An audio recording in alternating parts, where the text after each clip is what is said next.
अभी सुन रहे हैं बगैर सिटी जी धमाका को।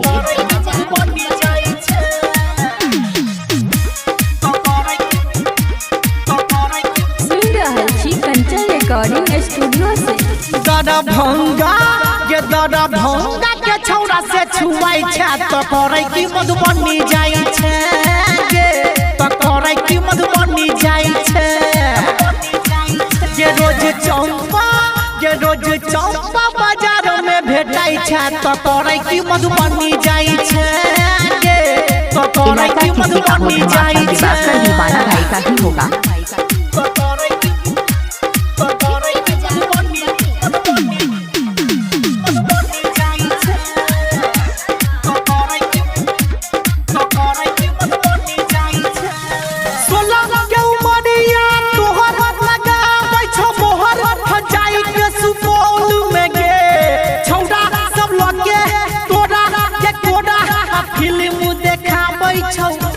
में गे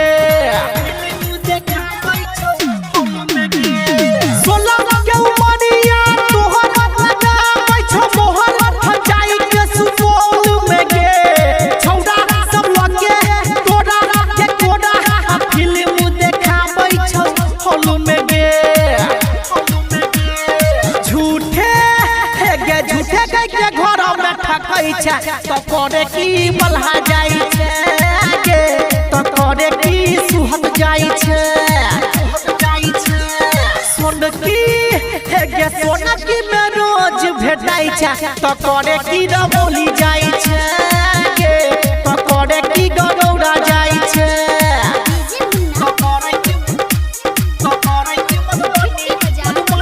अभी सुन रहे दिवाकर दीवाना भाई।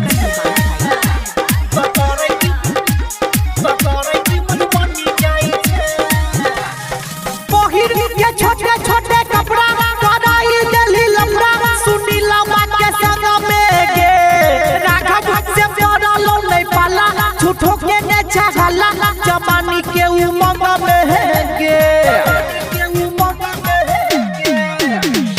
बहिर के छोटे छोटे कपड़ा कराई दिल्ली लम्बा शत्रुधर के संग में गे नचितवा के बड़ा लो नहीं पाला झूठो के ने छहला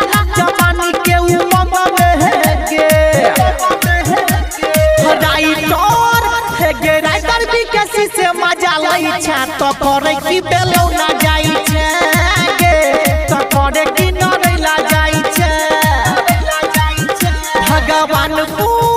भगवानपुर के छौड़ा से छुआई छै तो करे की बलहा जाई छै तो करे की रामनगर जाई छै। आप सुन रहे हैं दिवाकर दीवाना भाई को ग्राम बगेवा जिला